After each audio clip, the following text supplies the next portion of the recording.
me on this drive as I talk about the difference between the wealthy and a poor middle class, and even upper middle class. And, let's not kid around with, and argue with, what's rich versus wealthy? It's the same crap, Jesus Christ. I can't believe we have people have this discussion. What's the difference between rich and wealthy? I mean, it's a play on words, right? It's semantics. It's the same thing. And those of you who have been watching my videos know that I work for some extremely wealthy people. Ever since I retired, I became I tried quite a few different jobs just to get out of the house a couple of times a week. But eventually, a few years ago, landed on this job, babysitting mansions. Security guard, part-time, twice a week. I just sit in my car and I watch their house, keep it from being burglarized, I suppose. I have no idea why I'm there. Right? And I'm not going to ask. Whatever it is, they want to pay me to be there. That's their issue. They feel safer with me there. They feel safer with somebody sitting there in front of their house with a gun in his lap. That's fine by me. It's extremely boring. The house is within a gated community to start. The house itself has like 100 cameras being monitored by their own security team in a off-site location somewhere in a whole different building, in a building that they own, where they run their businesses out of. Anyway, these people are extremely wealthy. The houses I sit on, like you can't see them from any regular public road. And when you pass by some of these houses, in Long Island, right, and you say, "Oh my God," by the side of the road, etc., the side of the boulevard, you say, "Oh my God, these are mansions. They're huge. They're gotta be like five bedrooms and 2-3 car garage." Those are tiny. Those are tiny compared to the houses I sit on. So the houses I sit on, you cannot see from the road. They like their privacy. They're on the water somewhere. They're behind acres of driveway and trees and a tennis court and a basketball court. Sorry, this camera's a little bouncy because I'm driving. And obviously, sports car, not known for their soft suspensions. Well, these are extremely wealthy people with a staff of 10 looking after them. 20 car garage. Forget the 2, 3, 5 car garage. 20 car garage. There's a dock in the back, 200-foot dock, enough to park a nice like 100-foot yacht on. Anyway, what do they have when you walk into their homes? And these houses are like $30 million. And I've been into their other homes as well. They have multiple homes. They'll just buy up a house that's empty, and they'll leave it empty, waiting for the kid to grow up or waiting for the daughter to get married, and then she can be in that house. She can have that house outright. And they have a part-time home in Manhattan, let's say. Every one of their families has a part-time home. And these condos in Manhattan overlooking Central Park on the Upper East Side, etc., they're like $60 million. And when I go babysit these houses, they're like, "Okay, Johnny, and we need you to sit here because we have painters here this week." And these painters come in with little tiny brushes, like literally for painting a little painting. They'll fix up the gold edging on a wall. They'll fix up a gold edging on like their bar countertop, and they'll spend an entire day on that little piece.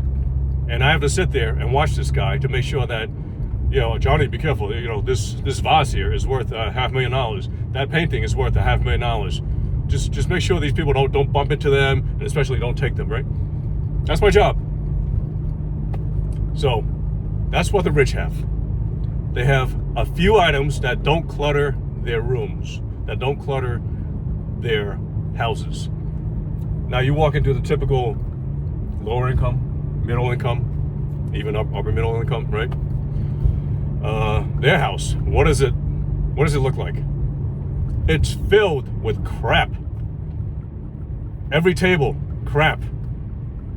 Every closet, overloaded, overflowing with clothing, toys. The living room floor, loaded with kids' toys.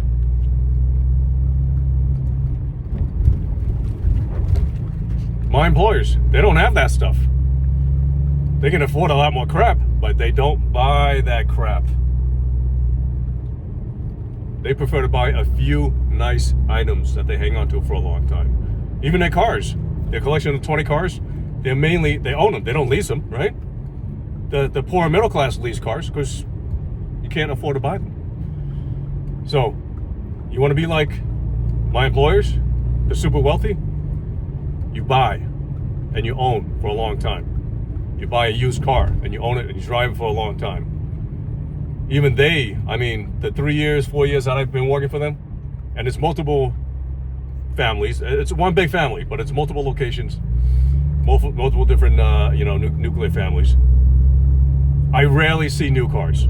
They rarely buy new cars. Once in a while they buy a new car, but most of the stuff they have, they're all quite old. They're all 5, 10, 15 years old. They buy something they love and they keep it.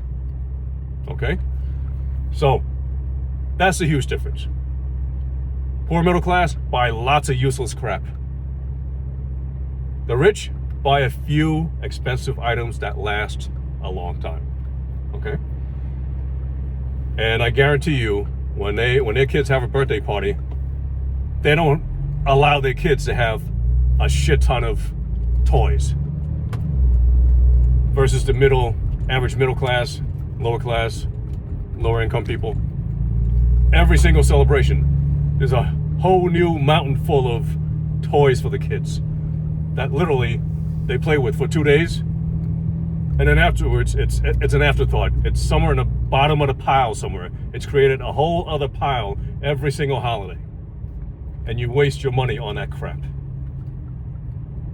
They spend their money, the wealthy, they spend their money on educating their kids, teaching them the value of $1. Teaching them how to interact with people. They pay for experiences. They pay for the kids to go to summer school to interact with the kids. Their living rooms are not filled with toys.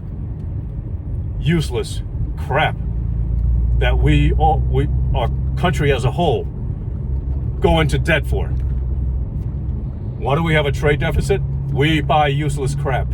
Nobody put a gun to our heads to buy this useless crap, and we borrow money and we go into debt for this crap.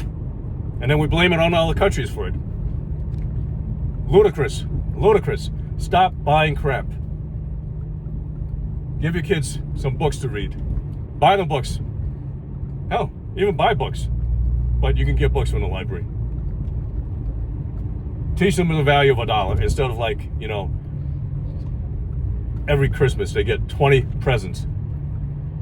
They're never going to know the value of $1. They're never going to know how hard it is to earn $1 when they have 20 gifts at every single birthday party. It's ridiculous. Stop going into debt for this nonsense. And that goes for the country as a whole. Hey, U.S. government, stop spending money on nonsense. Stop borrowing money to spend on stuff that doesn't benefit the people. Spend on your people. Educate your people. Stop throwing money out the window at other countries. Going to war, supporting wars in other continents. That's where we're wasting our money. Instead of spending it educating and taking care of our own people. All right, that's my rant.